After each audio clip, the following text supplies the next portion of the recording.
I guess I had to bring the microphone down here instead of just talking. I was trying to tell you, mics are hot. You're like, are you good? And I'm like, mics are hot. Well, I know I turned them on, so.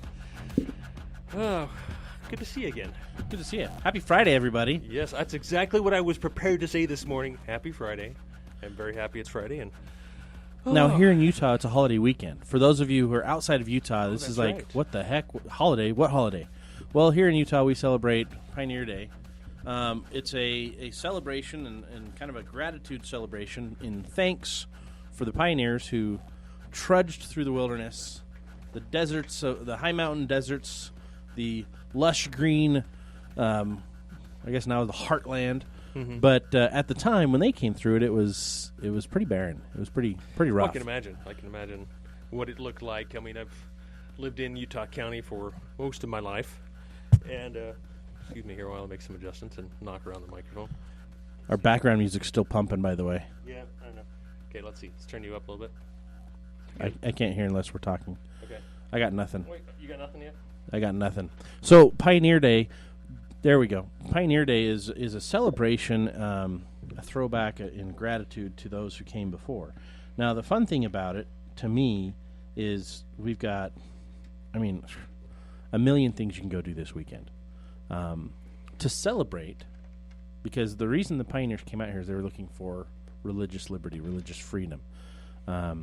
It was not part of the United States at the time. It was a territory. And so for them, it was, let's go pick our own land out and do our own thing. Well, they did that. We had have a celebration of it. So I'm going to celebrate this weekend. I'm actually going to a shooting training tonight with urban survivors. Yes. And it's going to be a tactical training from the hip, pistol, sweeping buildings. So you're bringing your revolver? No.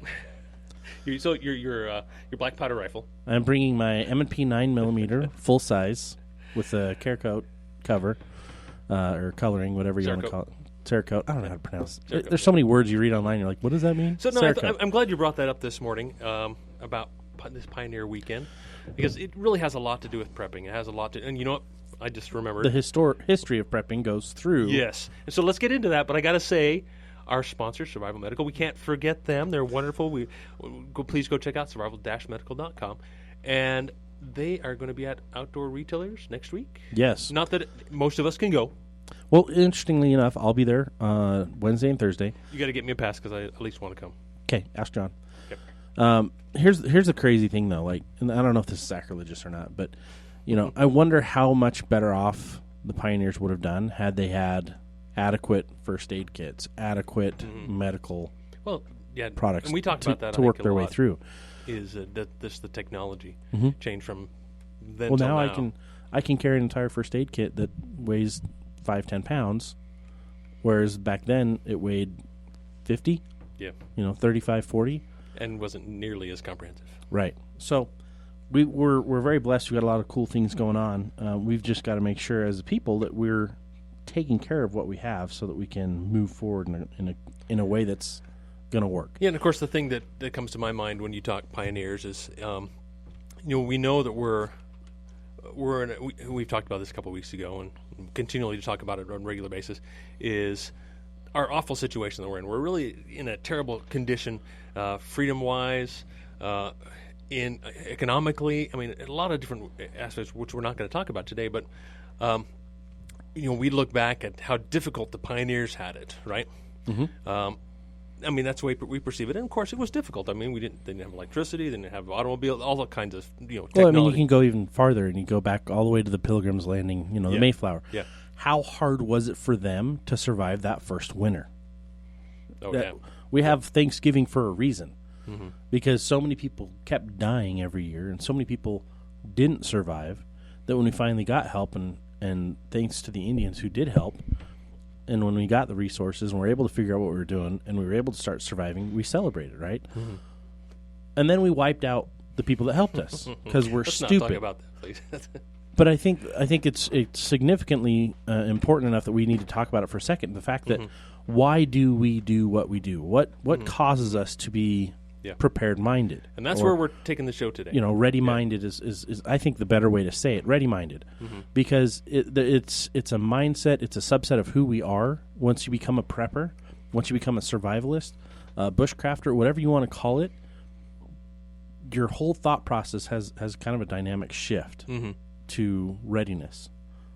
How can I adapt this to make more sense for me? Or what if I make this purchase? Is this going to hurt me, or is this going to bless me? Right. Mindset, I think, when you come into some type of an emergency or situation, and you think the word mindset, your mind switches. Right. Right. You say, okay, there's this situation has arisen. It came up. Okay, my mindset changes.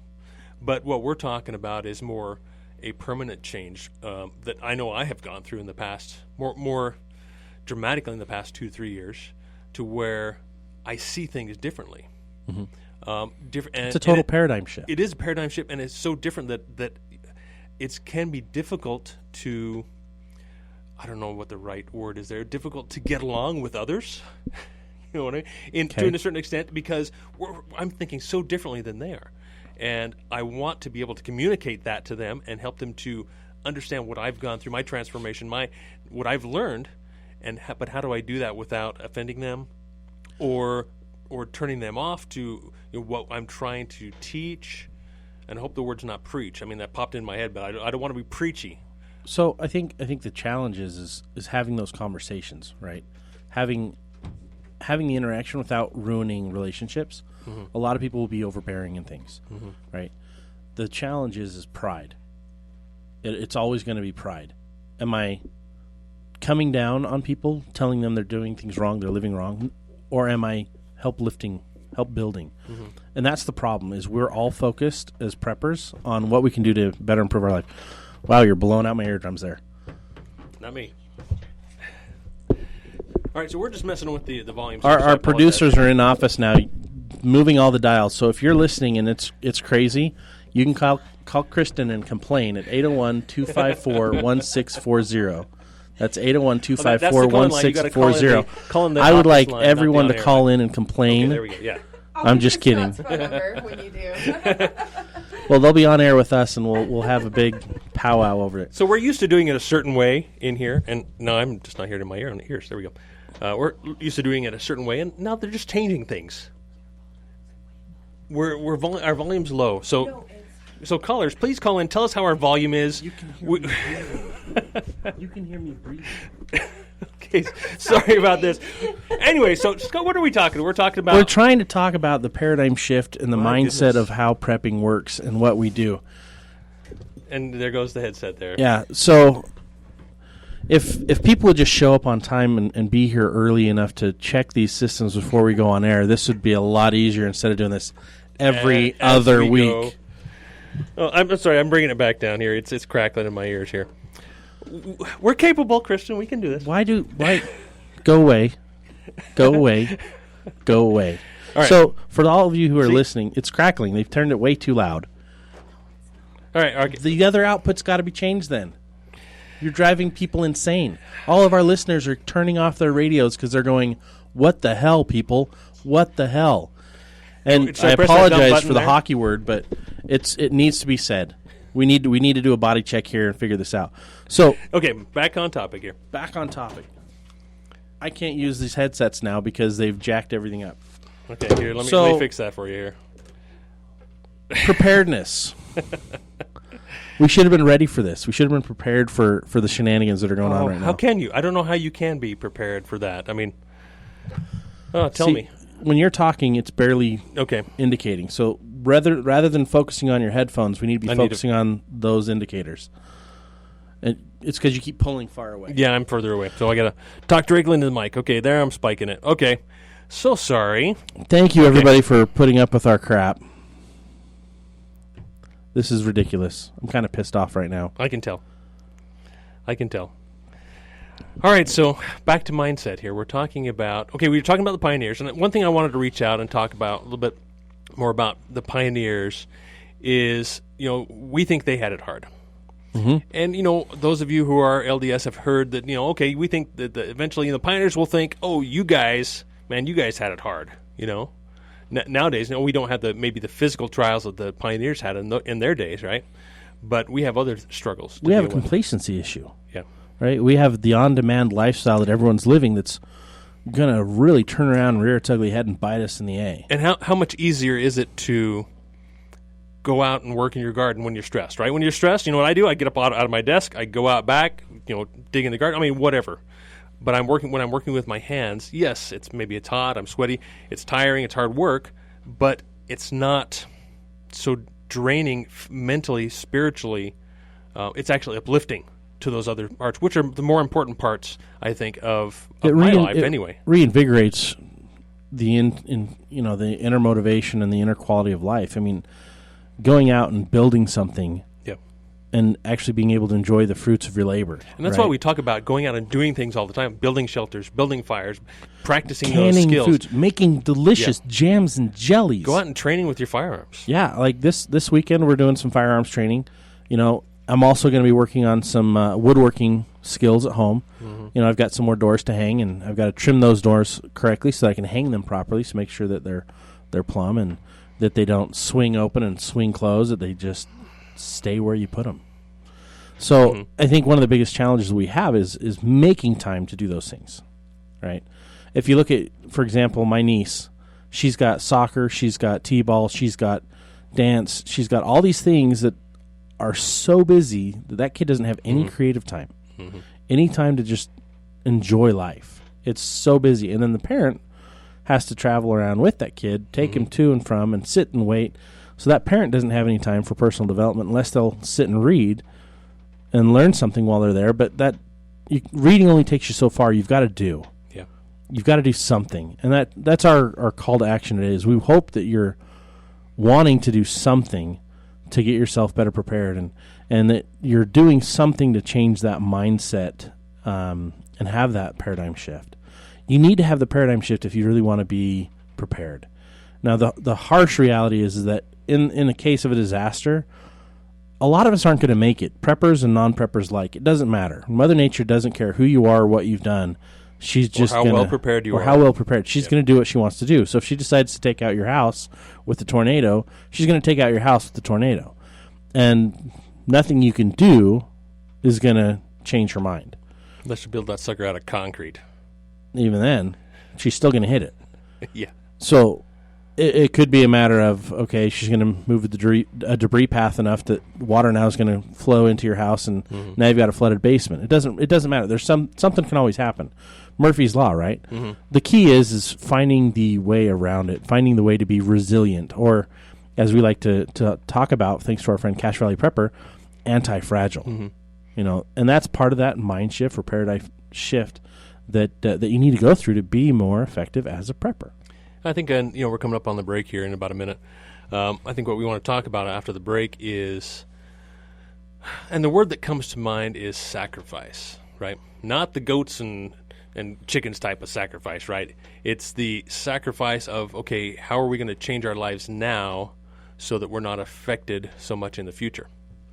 So, and what I mean by that is, one thing I talk about a lot is looking to the past to prepare for the future. And I say that a lot. But I really believe in that. I think that's really going to be the case. And I think what it's going to take now is just starting to sacrifice those things, which may appear to be a sacrifice right now, right? Mm-hmm. They may appear to be something that if you give it up that you're going to suffer, but could actually and probably will actually improve the quality of your life. And that's what we're going to talk about here after the break, which I think we're going to go to in about 5 seconds here. We're a little messed up this morning. But just wait for the music. Yeah. Wait for the musical cue. Okay, ready? Oh, here we go. There we go. There it is. So, as we sign off for this segment, we'll return after a message from these sponsors. As a reminder, Prepper Talk Radio is brought to you by our good friend Survival Medical. Survival-Medical. It is truly first aid evolved. First aid evolved, and it is tougher than nature. We'll see you back in about 2 minutes. All right, and welcome back to the show, Prepper Talk Radio, here on K-Talk 1640. Let me turn that down a little bit more. You're listening to Scott and Shane here. Scott is known as Mr. PrepperCon, and I guess I kind of call myself a prepared guy. And today we're talking about, well, I don't know even what we're talking about today. We'd always, of course, like to have your comments and calls, and so feel free to call in. We love hearing from you guys. I mean, that's really why we're here, because we want to hear from you. We want to hear about what you need to hear, what you want to hear. because we do love to teach. We love talking about this, and we're continuing to do this because we feel a need, we feel the inspiration to do this. And we have our struggles, we have our times where we want to give up, honestly. There's some times where life is just so busy and so difficult that like I don't even want to do this, But I know that it's what I should be doing, and I certainly hope that at least some of you are benefiting, because that's why we do this. Because I believe that silence and I know you've heard this saying before, silence in front of so much trouble, so much worry, so much danger we have here coming up to us in the future is sin, and I do not want to find myself there. And I know Scott doesn't either, that we're doing this for a reason, whether it's just to clear ourselves and clear our own minds and our conscience, and try and spread the word as best we can. We hope that you're benefiting from this, even though we are definitely amateurs, and that comes with experience. We realize that, and so we are trying. We're working. Doing this once a week is, let me say, with our full-time jobs and the stress that we deal with in our families and such, is difficult. So we definitely struggle as we go along here. But we thank you for joining us, and we want to hear from you. What do you want to hear out of us? Do you have specific questions?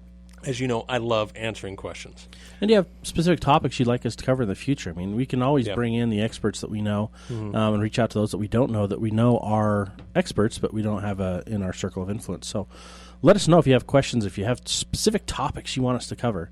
I mean, today it's about the mindset. It's about kind of changing that dynamic in our lives to be able to be more resilient, right? Yeah, and, we can talk about, and we would literally have a list pages and pages long of topics we could talk about, but we really try and receive that inspiration. Okay, what should we talk about this week? What do people need to hear?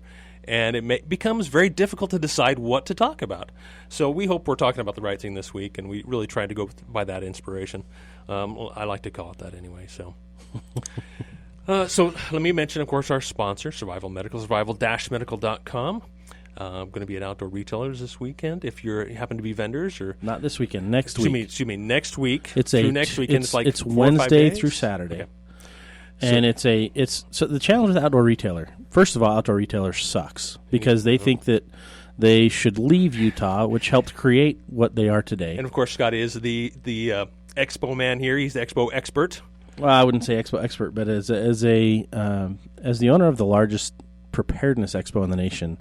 And being able to do that the first, second, and third year of our existence, I have a little bit of confidence in what I'm saying. But they're moving because of political reasons, right? Political jockeying. So is this their last year here? This is supposed to be their last year here. Now they're moving to either Colorado or somewhere else. But the point is they're doing it because of the whole Bears Ears Monument.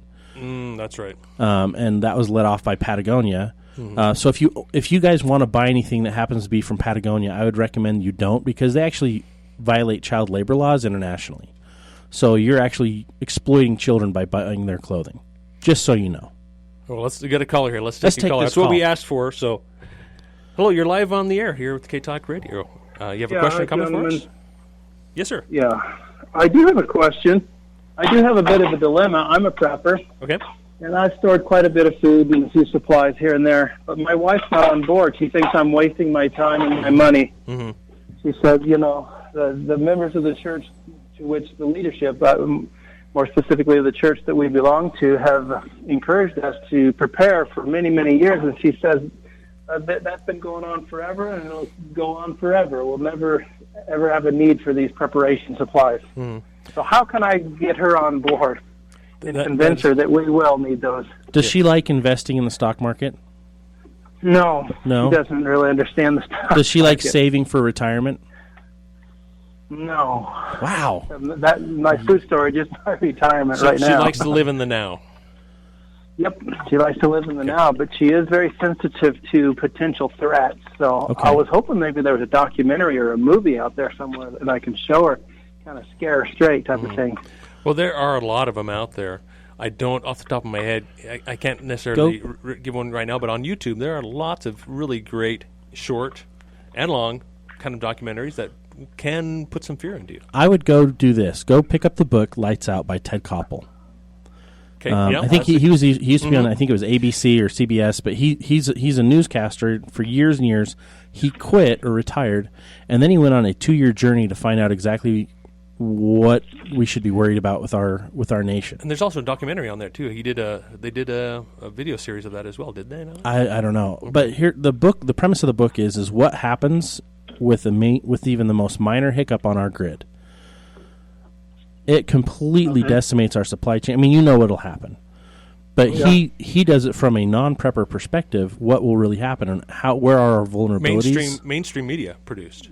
Yeah. Yeah, and he did it all on his own. He wanted to find out the truth. And I've had a lot of people that aren't preppers become preppers just by reading that book. They're like, holy crap, I need to be more resilient. And that's the beauty of self-reliance is we call it prepping now, and that's just really just a catchphrase, or it's a buzzword that we use.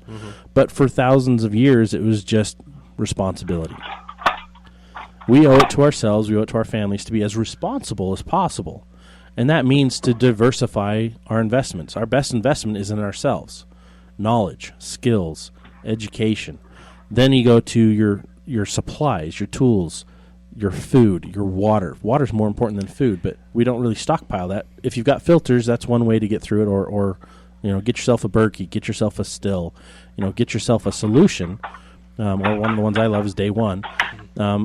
Get a solution for those, but then make sure you've got your food supply.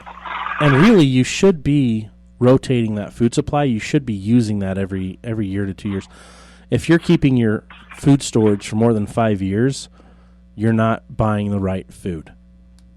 And I think when it comes to trying and convince someone else of something, that's extremely difficult. Oh, yeah. And if you try and take that on yourself, and put that burden on yourself, it's probably not going to work. They have to convince themselves. I mean, that's really what it comes down to. And I realize that, of course, in my own kids is, they'll listen to Dad and they'll take my 2 cents, my advice, but then they do whatever they want. So they have to learn through experience, and for them to create that kind of experience, especially for a significant other to decide that we need to take this seriously. And I really do appreciate your call because my biggest concern lately has been that are we really getting through to these people? Are we really making an impact and people opening their eyes enough to say, man, we really are in trouble? I mean, and that's what I'm trying, and I know that I can't just say we're in trouble and then you guys believe me, right? Right. That's the most difficult part, I think, about what we do here is how do we convince and just like you with your wife and other family members, it's very difficult to get other people to do something. Has that helped? Does that help to answer your question? Yeah, I'm going to look on the internet, see if there's some documentaries there. My wife's not much of a reader, so that book wouldn't help too much, unless it was in Spanish, and even then, I don't think she'd read it. Hopefully there's a Spanish book on tape version. That'd be awesome. Because if there is, check, see. But yeah, find those documentaries. We'll see if we can find a few this weekend and post them up on our social media page. Prepper Talk Radio. If you just go to K-Talk, you'll find it, or Facebook, you'll find us, Prepper Talk Radio. Give us a like, follow our page, and we'll see what kind of documentaries and content we can pull up and share over the weekend, and hopefully that'll help you and your wife. Well, I made some predictions, and I'm going to kind of go into the political realm here for a minute. Do you mind if I go on for about a minute and a half? Just a little bit. We try to focus on the prepping, not the politics, because it doesn't matter politics at the end of the day. Yeah, I understand. I really am not a big fan of politics, although I listen to it all day long just because I want to be informed. But I made a prediction that because of the Trump presidency, I believe that he's there because the powers that be want him to be there, and because of what he represents here in America, an America First agenda. Make sure you're talking directly into your phone. We're getting your volumes tailing off. Better, thank you.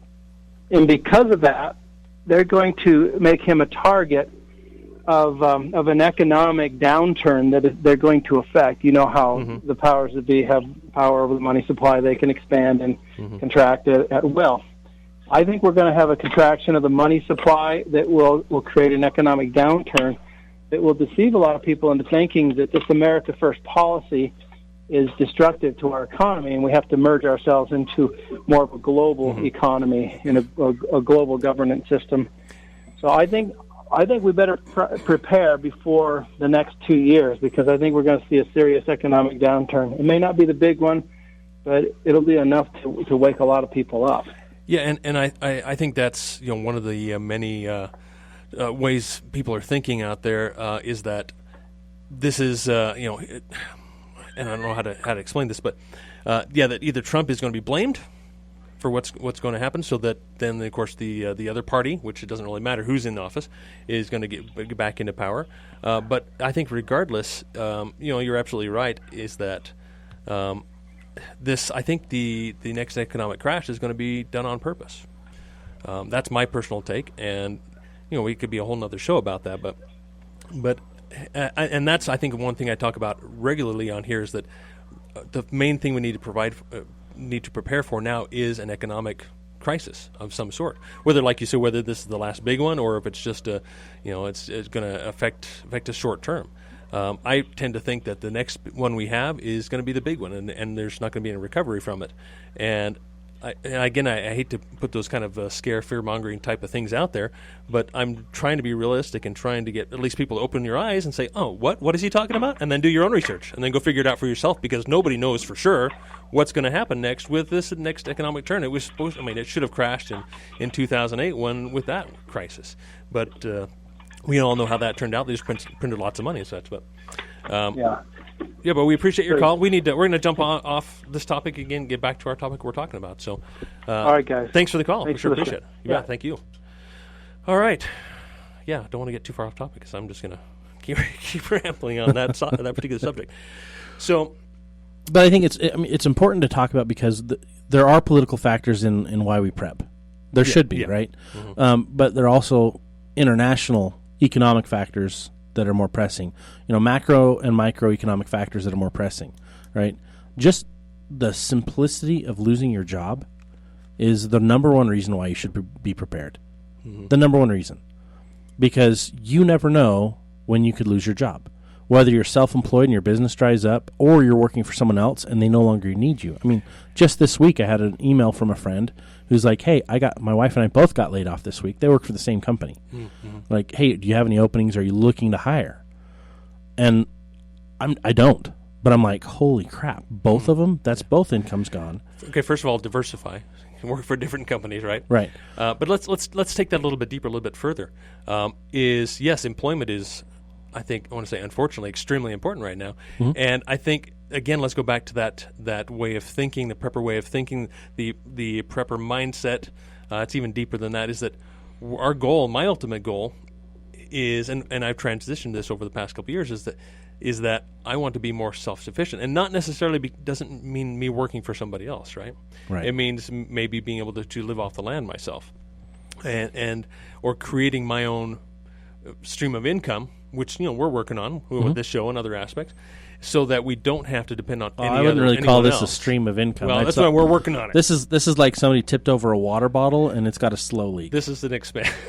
Right? It's more of an expense. What the whole focus is to be resilient. That's the whole focus of preparedness, of self-reliance. It's to be resilient. It's to be able to take care of your own needs and foresee what those needs are as best you can. I mean, you go back 100 years, I had family that moved out to Idaho, dug out the side of a hill to create their first home. Mm. They basically lived in a cave, a mud house, and then the next year they saved up and bought timber so they could build a house, a log cabin. But they worked the land to get what they needed, and if they didn't have it, they'd have to go trade for it. And they were probably willing to live differently to achieve their goals, right? Well, that's not that different than a lot of other people that were doing the same thing in Idaho at the time. In the day. I mean, it's the start of homesteading, and that's what it was, right? So they were homesteading to be able to get the land and keep the land. A lot of people were doing the same thing in Idaho at that time. And now a lot of the farmers that I know that are up there are like, oh, yeah, this land is passed down from generation to generation to generation to generation, and over the years we've acquired more, and so now some of them have thousands and thousands of acres. Well, my family had about 2,000 acres. It's been transferred around a few times, and it's different people own it. But the point is they created a way to be as resilient as possible on their own terms, and that's what self-reliance is. It doesn't mean that you're doing everything on your own by yourself without any help from anyone else. Right. It means that you're looking for solutions so that you don't have to rely on somebody else in case there's a problem, right? So it if you still do means lose you your need job, to be you able can to trade. you can still. Oh, I don't like to use the word survive. You can still, but it is a form of Still survival. have a quality of life. Have some quality of life and be able to live according to your values. And I think that's one thing that's kind of been changing for me. Not that my values are changing, but maybe my perspective of certain values of way of living, right? Yeah. We were always want to keep up with the Joneses. At least, some of us do, or we have in the past. Not anymore. Right? No, exactly. Unless the Joneses are the most prepared people I know, I have no desire to keep up with them. You're absolutely right. I think that's a good point. We're going through a shift. Personally, I don't want to run out of time. We'll be back on this topic when we get back. But we're brought to you by Survival Medical. Tougher than nature, and it is truly first aid evolved. If you're going fishing this weekend, make sure you pick up a on-the-fly kit before you go. It'll save your life, or at least your finger when you get a hook in it. All right, we are back, if I can talk. Thanks for listening to us here on Prepper Talk Radio, here on K-Talk. Let me talk directly into the mic here. A little drama going on, but we appreciate the opportunity to talk to you guys here on K-Talk, here on Prepper Talk Radio.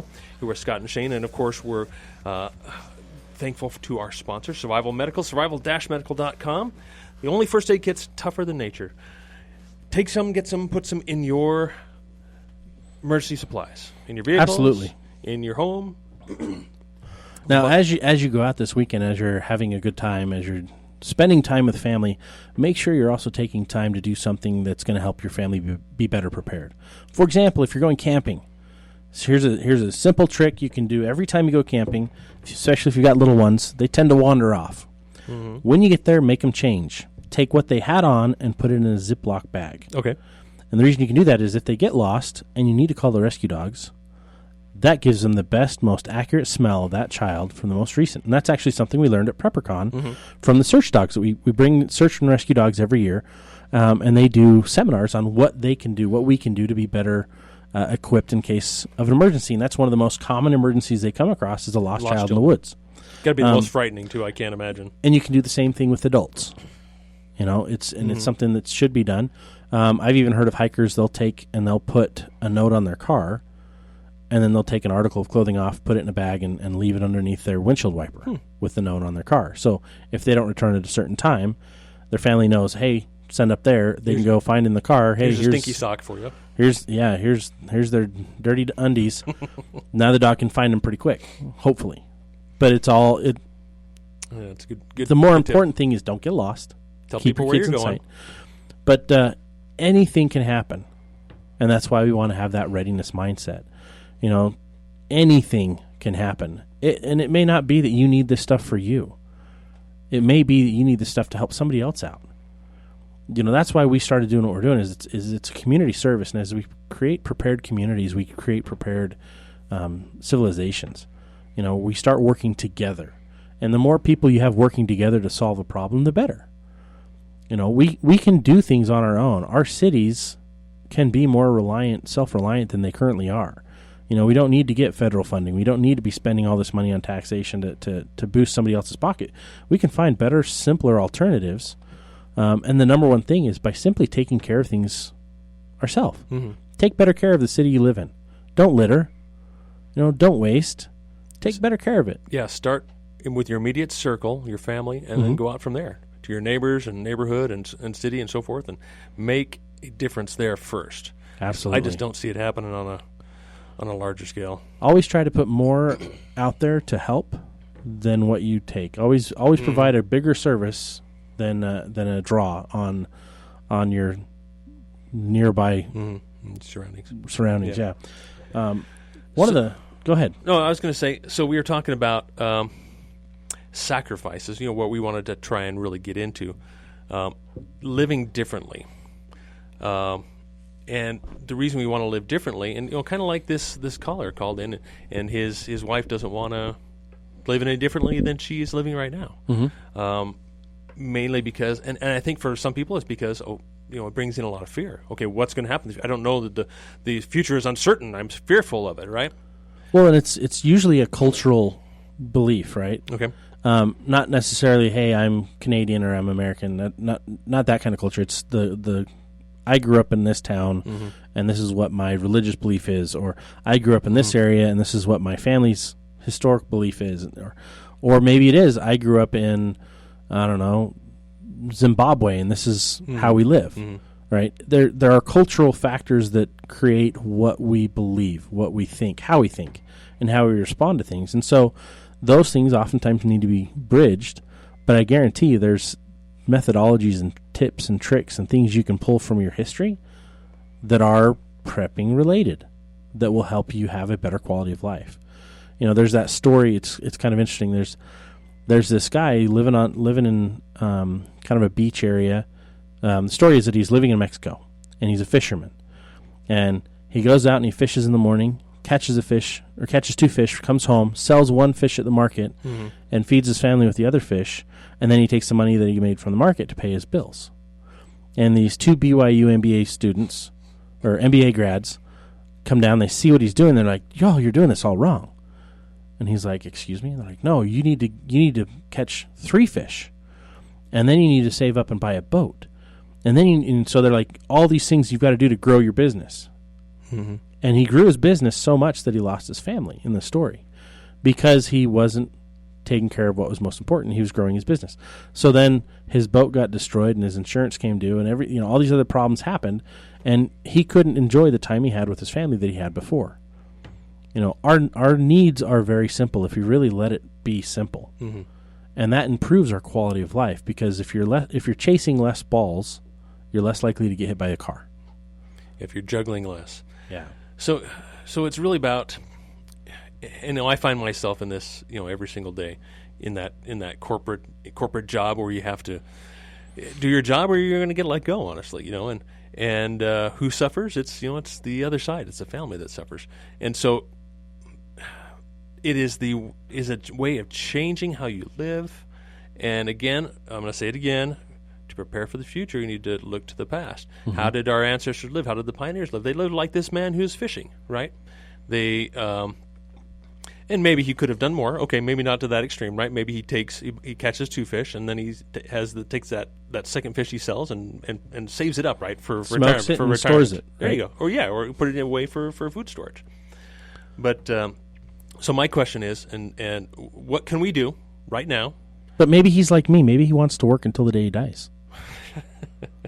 And maybe he, because that actually, there's the studies out there that show no such thing as retirement. Yeah, there's studies that show that retirement actually kills you faster, right? Because you don't have a purpose anymore. You're not busy. You're not working towards something that you have less to live for, and therefore you become despondent. Whatever, but the less you move, the shorter lifespan you have. And so the whole idea is to get up off the couch, get moving, keep moving.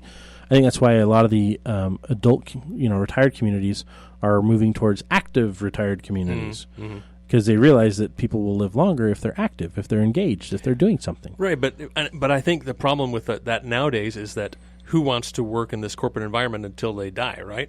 Not me. I want to do something that I enjoy, and it doesn't have to be work. I mean, as traditional work, it won't as in feel like as in work a paycheck, if it's something getting you a love. paycheck, exactly.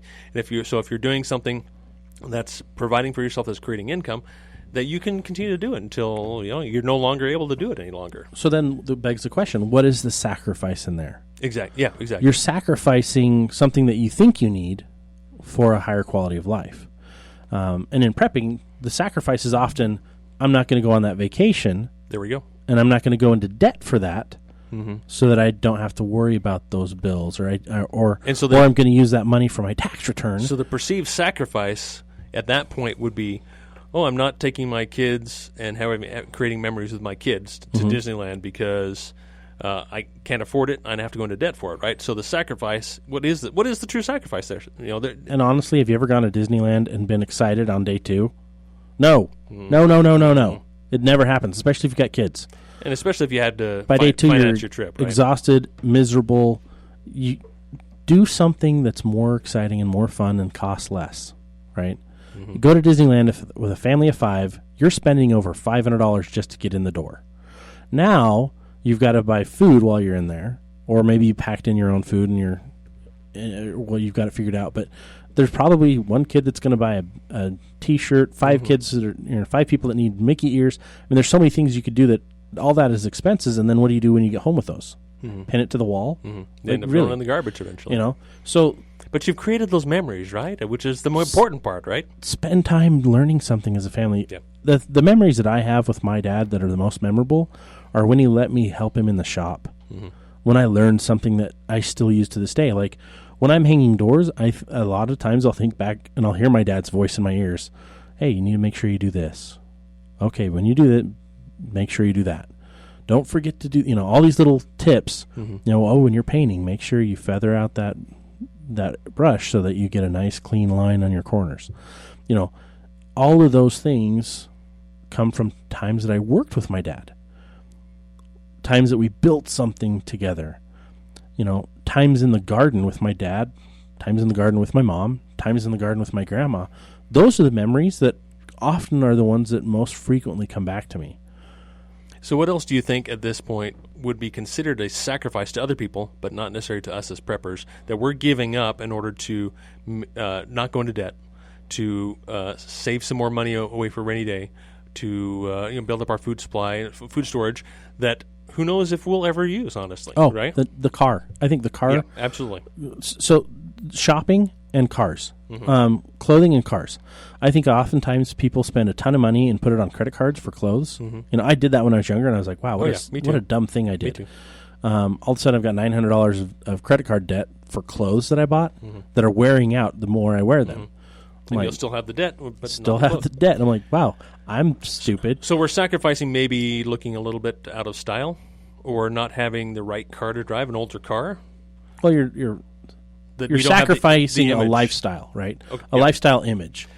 Well, fitting in with others. And by doing that, you're trying harder just to enjoy life, which gives you greater happiness, and you're not trying so hard to match the standard you think others have for you, right? You don't have to buy the newest, nicest, neatest thing, when it comes to new pants for work.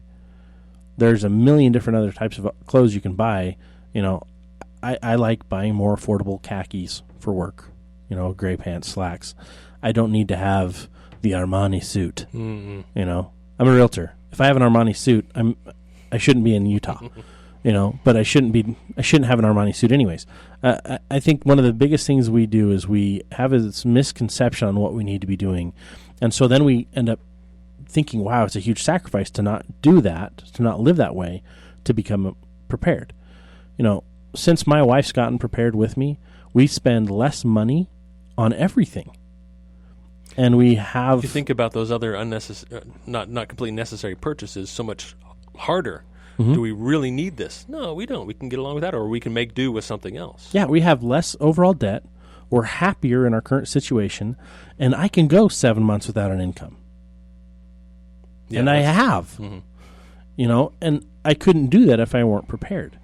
But it gives us the freedom and flexibility so that we can do the family vacations when we want to do them. And they're not extravagant. We go dirt cheap on our vacations, but we go high levels of enjoyment, high levels of appreciation of what we're doing.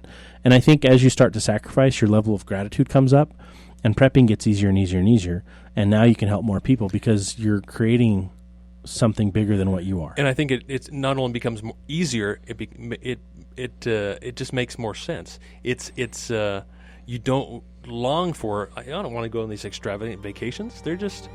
They actually reduce the quality of my life. I know. The bigger the plan, the more money you spend, the more stressed I get. I know we were a little bit scattered today, but thanks for listening here at Prepper Talk Radio, and thanks to our sponsor, Survival Medical, survival-medical.com. Go check them out. And we will catch you guys next week. We really appreciate you listening. Catch us on Facebook, on Instagram, on all those places. We'd love to interact with you.